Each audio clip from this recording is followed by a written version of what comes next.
My first ever Sonic game was Sonic Mega Collection for the PS2. I have vivid memories of playing Sonic 2 and 3, and I spent a lot of time playing those two games, but I don't think I ever got that far when I was younger. I also got the Sonic Gems collection at some point, but I'd be lying if I said I was as big of a fan. The Game Gear versions of the games didn't really play the same way the Genesis Classics did, and it really put me off. What I did enjoy were Sonic CD, Sonic the Fighters, and Sonic R. Sonic CD was more of the classics that I grew to love, while Sonic the Fighters and Sonic R were in 3D, and that was a really big deal for me at the time. I guess I just didn't expect there to be Sonic games that weren't in 2D like the classics, and I spent most of my time with the Gems collection playing Sonic R. I explored its racetracks and messed around with the characters, and let's just say that there's a special place in my heart for the Knuckles AI in that game. Over the years, I played Sonic Heroes, the Sonic Storybook games, and I even tried the PS2 version of Sonic Unleashed. But I never really got to play the adventure games until I was a bit older and had my own computer. I'd seen some playthroughs and heard some immense praise for the games, but I made the first mistake of playing them using a keyboard. Of course, Sonic wouldn't move how I wanted him to, and I could never land any of the cool set pieces or tricks. I think I enjoyed Sonic Adventure a bit more since there was more room for error and fewer do or die situations, but I eventually dropped both Adventure 1 and Adventure 2. Needless to say, my experience with them left a sour taste in my mouth and it left me feeling disappointed. I liked a lot about them, from the story to the locales to the characters, but just not the gameplay. I couldn't get used to Sonic's gameplay and I wasn't patient enough to try and learn any of the other gameplay styles, instead of rushing through them. It took me a few years until I went back to the adventure games. I think Sonic Forces was the catalyst actually. I beat that game in a few hours and I hated it, and it drove me to look back at some of Sonic's other outings in 3D. So with a more open mind, more patience, and an actual controller this time, I decided to revisit Sonic Adventure and Adventure 2. So analog control makes or breaks these games, so for the love of all that is holy, please play these games with an actual controller. Either way, the games did take me a little bit to get used to, but I was hooked. The adventure gameplay style is very free-flowing and organic. The way Sonic and his friends would move around through each stage felt nothing like any of the other games I played, and both games would soon become some of my favorites. But you know what this video is about. Let's talk about Sonic Adventure 2. The development team's main goal for Sonic Adventure 2 was to focus on the most successful aspects of Sonic Adventure and improve them. Elements such as the adventure-filled hub worlds and the playstyles of Amy, Tails, and Big were cut, and the team decided to focus on the other three gameplay styles for the sequel. Sonic and Knuckles would reprise their speed and treasure hunting stages respectively, while Dr. Eggman, who was heavily requested to be playable by the fans, would be playable in shooting stages reminiscent of E102 Gammas. The story was another of their main focuses while developing the game, wanting to strengthen the narrative powers of the first game. One of the first concepts was to create a Dark Sonic to act as Sonic's rival. Many designs of a darker Hedgehog were drafted, but it was decided to keep the character closer to Sonic visually. This character was originally given the name Terios, derived from the Japanese Terasu, meaning to compare with or to shine on, but it was later decided to go with a much simpler Shadow the Hedgehog. The other new character drafted for the game is the one we now know as Rouge the Bat. Her design and name were drastically different, going by Nails the Bat at some point, but it's clear that her role as a spy was intended from the start. Shadow, Rouge, and the returning Tails were likely not intended to be playable characters at the beginning of the game's lifecycle. Trailers and promotional materials surrounding the game did not show footage of them, and I would even go as far as to say that their stages are weaker as a result of their late inclusion. I should also note that Shadow, Rouge, and Tails have fewer abilities and upgrades compared to their counterparts. Beta footage even shows Sonic in Skyrail, which is a Shadow stage in the final game, further supporting the idea that they were added later on during the game's development.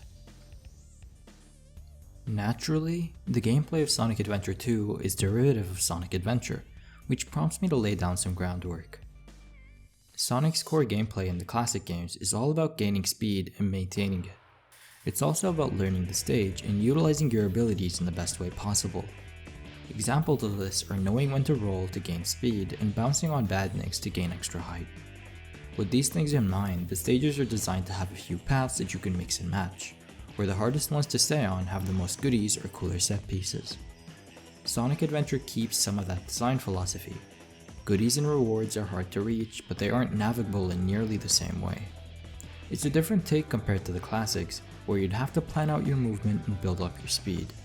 In those games, the challenge is optimizing your play to find secrets and then reach specific areas, whereas in Sonic Adventure, the challenge is thinking outside the box and exploring using Sonic's moveset. The spin dash in the classic games is nowhere near as powerful as it is in Sonic Adventure, meaning reaching hidden areas or higher paths would mean facing a platforming challenge or maintaining your speed throughout a chunk of the stage. In the classic games, you interact with the stage through the ever-present physics system, and then the spin dash, making use of your character's basic movement for problem solving. The terrain of the level itself is enough to stop you, and the spin dash isn't powerful enough to push you past most obstacles. Platforming carefully, reacting quickly to obstacles, and staying on the higher path means minimal interaction with the slower, obstacle-filled sections of the stage. You can't force your way through with the spin dash, nor will the spin dash really salvage a failed segment of the stage.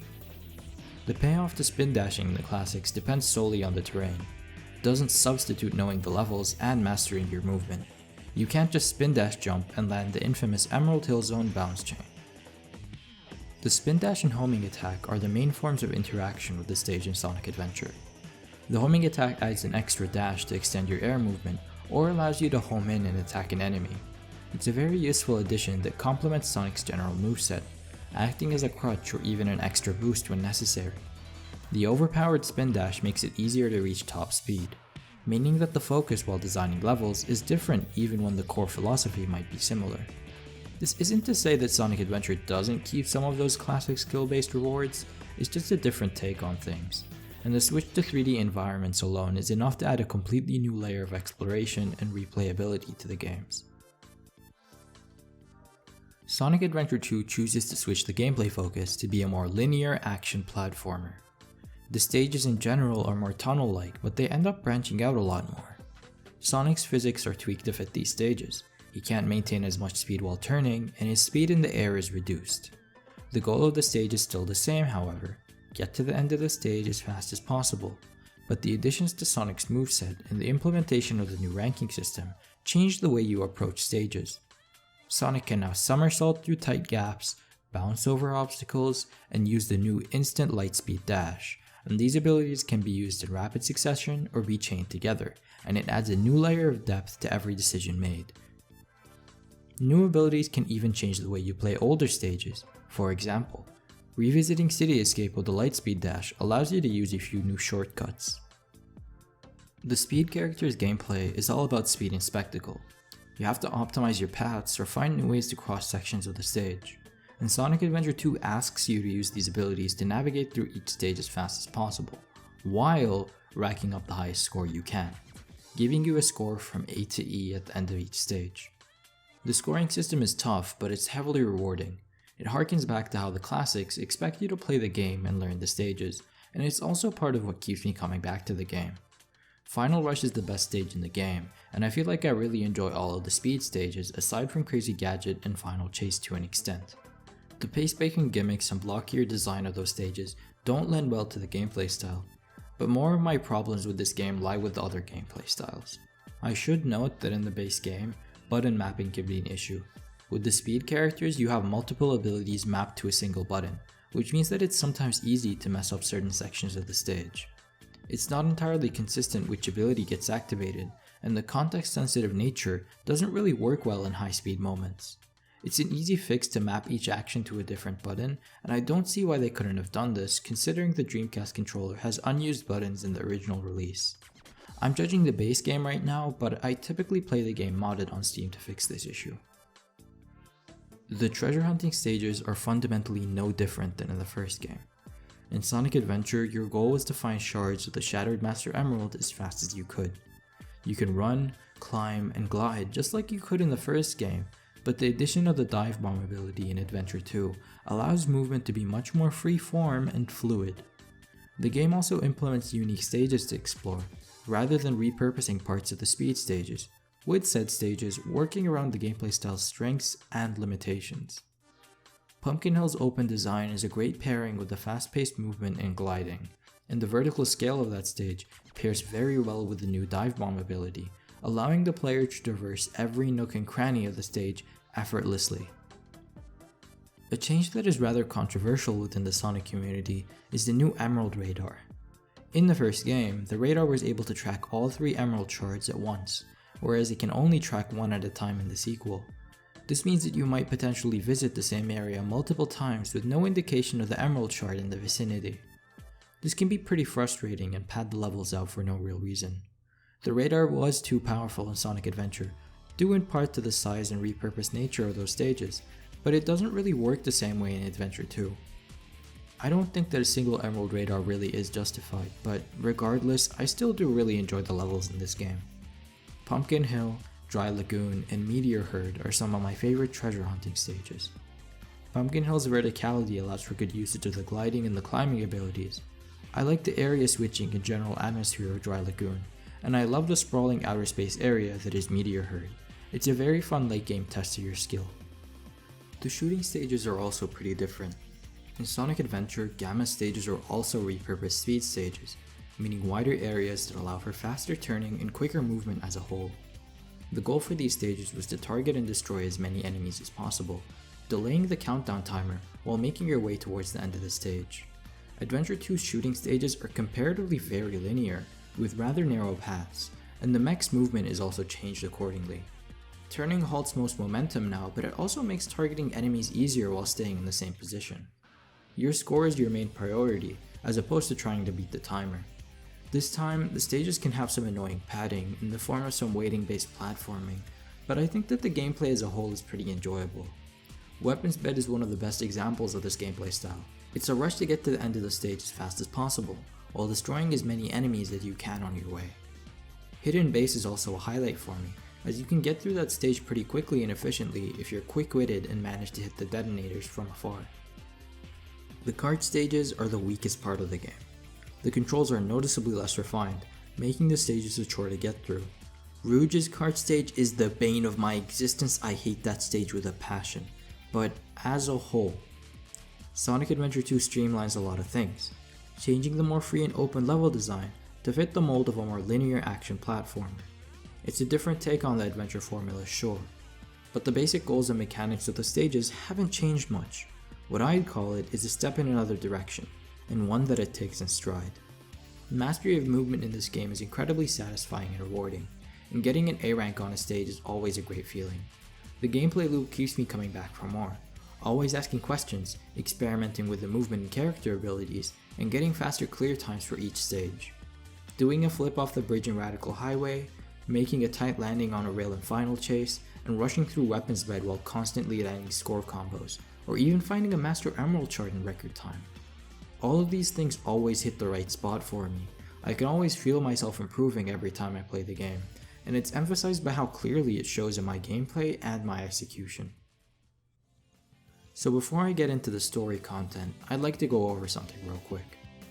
Sonic Adventure 2 is one of my favorite games ever, but I can admit that the game has its flaws. I've gone over the radar system and the karting stages, but you can also mention some story beats, the janky collision, or the inconsistent quality of the level design throughout the game. These are all completely valid points to be making, but in this video, I'd like to talk about why this game is special to me and what sets it apart from the other games I've played. I hope that this is clear, but with all that said and done, let's move on to the story section of the video.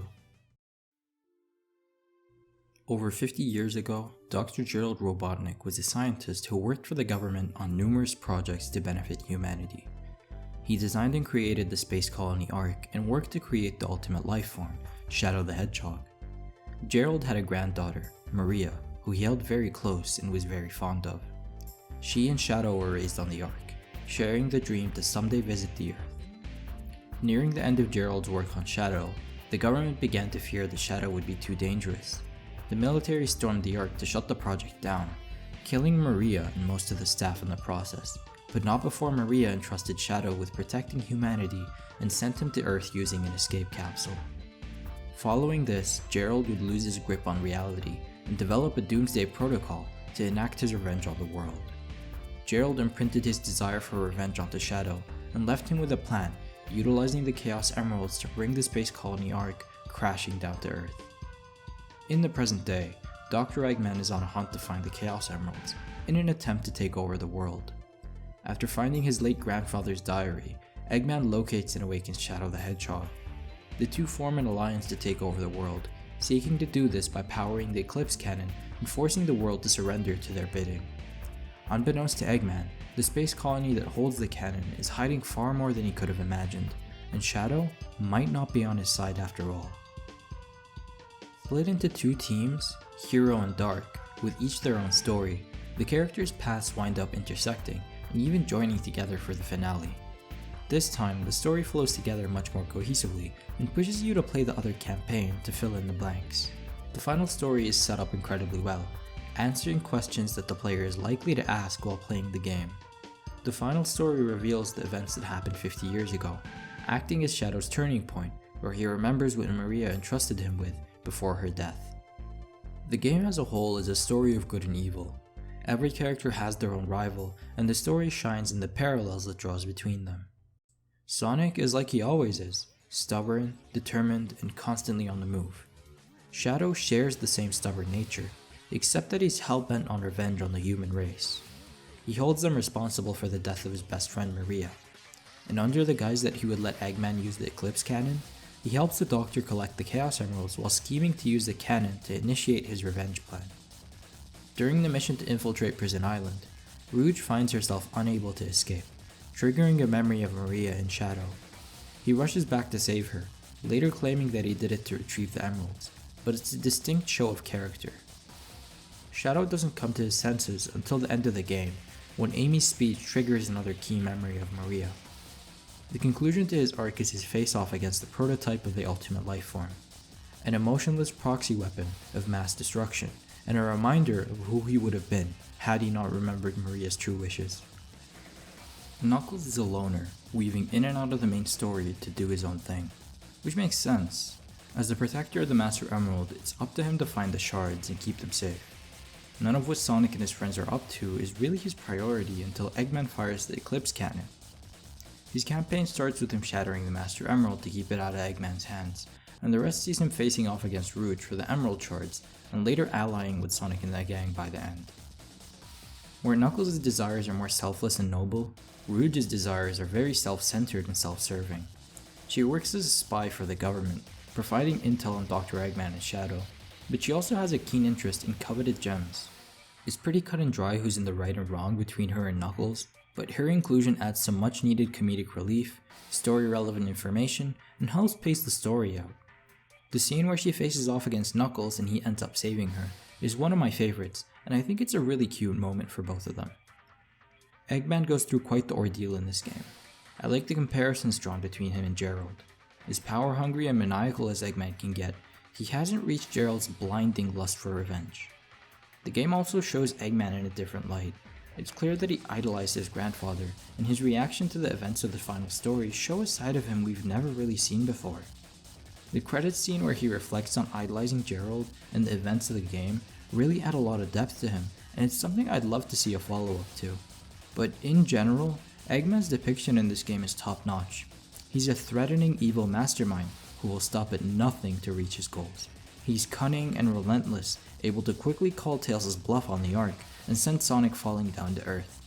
Dean Bristow did an amazing job voicing Eggman in this game, and I particularly loved the growl he puts on some of the Doctor's lines. I like Tails a lot in this game. He's more confident in himself after the events of Sonic Adventure, but he still has a ways to go. His inventions and contribution in the game are not to be understated, with the fake emerald he created actually saving Sonic's life. His campaign starts with breaking Sonic out of Prison Island on his own, and taking Eggman on in the process. Another moment I love is how his demeanor changes after he believes Sonic to be dead.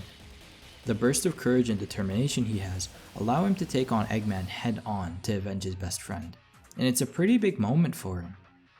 There are some little moments throughout the game where Tails issues out commands and acts like a leader, and it's really cool to see him operate with more confidence and trust in himself. Revenge, hope, and redemption are all fairly prominent themes in this game. Gerald's blinding lust for revenge and Shadow's actions as his proxy put the events of the game in motion. This is in stark contrast to Shadow's true memories of Maria and her unwavering trust in humanity. People can be selfish and hateful, but they can also be good, and they shouldn't be robbed of that chance. Shadow's arc mirrors both Gerald's and Maria's desires at different points throughout the game. His moment with Amy and the confrontation with the bio-lizard allow him to let go of the past and make the ultimate sacrifice for the sake of a better future. This is also shown throughout the hero and dark story initially being split. It's established that the hero team is out to do what's right and keep the world safe, whereas the dark team casts that aside to carry out their goals no matter the cost. There's a clear divide by the start of the game, but when the two sides mingle and later unite by the end of the game, it's quite the turnaround, seeing them stand together for a selfless cause. The scene after Shadow's sacrifice is powerful. Even Sonic doesn't have much to say, and the soundtrack for this final scene really does a lot. It's truly something special.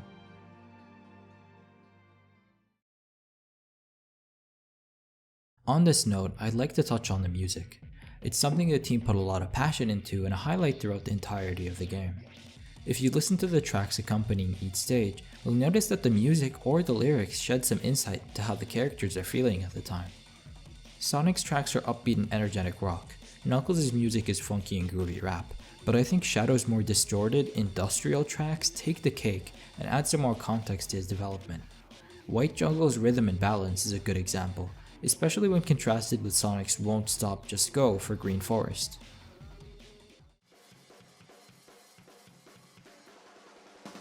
Shadow is more focused and angry while making his way towards Rouge. He doesn't want to hear his own thoughts, nor does he want to hear Eggman's nagging on the radio. The more disturbed sound and aggressive bass line work well to emphasize these feelings. On the other hand, Sonic's track is cleaner, more vibrant, and optimistic. He's focused on getting off the island as soon as possible, but nothing's clouding that focus or halting him in his tracks. This kind of thing strengthens the parallels and comparisons drawn between these characters. It adds more depth to them, and it's just cool. I love the usage of music in this game. It's why moments like the Final Hazard boss fight are ingrained into my memory, and it's also why I get goosebumps all the time when I play this game. There's a lot to love about Sonic Adventure 2, and it's clear that the game had a lot of love and care put into it. It does have its flaws, but for me, the positives far outshine them, making for a game that I love to come back to, time and time again. Whether it's the gameplay, story, or even the locales, Sonic Adventure 2 is special to me. And I hope that through this video, I was able to share some of that magic with you.